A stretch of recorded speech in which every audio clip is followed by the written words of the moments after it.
everybody. I am here with some of our designers for CIG who tell me that they are the keepers of documents, the holders of blueprints. We have Nate Blaisdell, Pete Mackey, Rob Irving, and Blake Yates. Yay. New guy!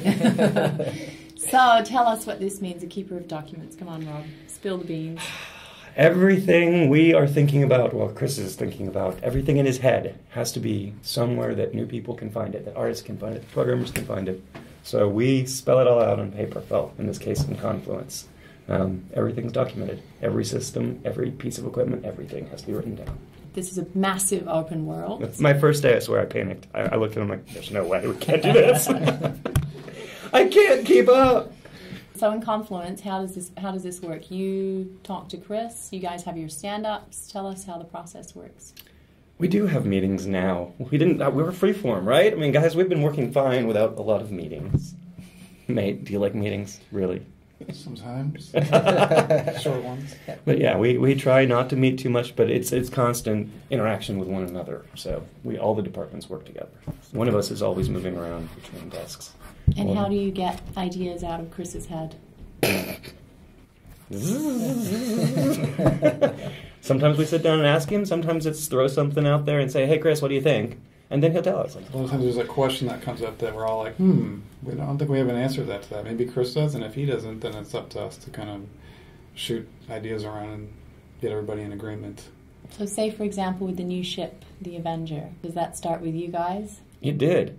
That was a spur-of-the-moment 5-minute discussion where we were all just sitting around. It's like, why don't we make up a new ship while we're sitting here? And so the Avenger was born. 10 minutes. Yep. It took 10 minutes, and then we had the stats page from Ben, and it was all done. Yeah. It's like, look, new ship! So with the Hangar app, then, what do you guys do on the design side? It's like, well, we need to design ship parts. We need to figure out how many ships fit in a hangar, what the different styles of hangars are. We have a wiki page for that, which is here's the discount hangar, here's the nicer hangar. How do you interface with the parts that you have and get them on your ship and stuff like that? So the user interaction experience is something that we go through.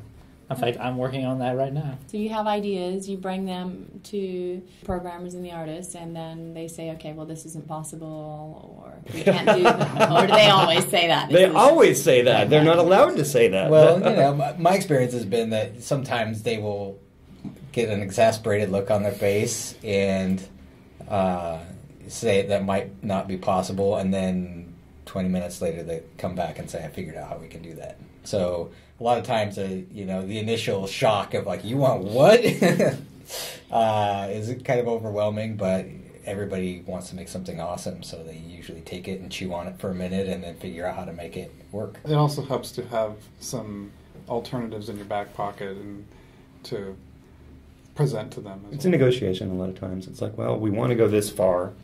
How far can the programming team go? How far can the art team go? How much can we really do? But we try to push for the more instead of the less. And a lot of this is inspired by the fact that you're all gamers. You Geeks. get the geeks.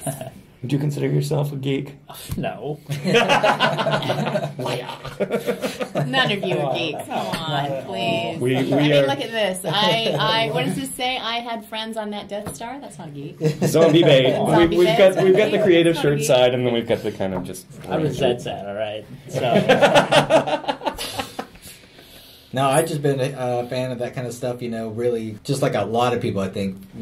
From the first time I saw Star Wars, really is kind of where it started for me. But then, playing like Wing Commander games in the late 80s and 90s, that was, that set the tone, and then it's kind of just something I've thought about for a long time. So something I wanted to do.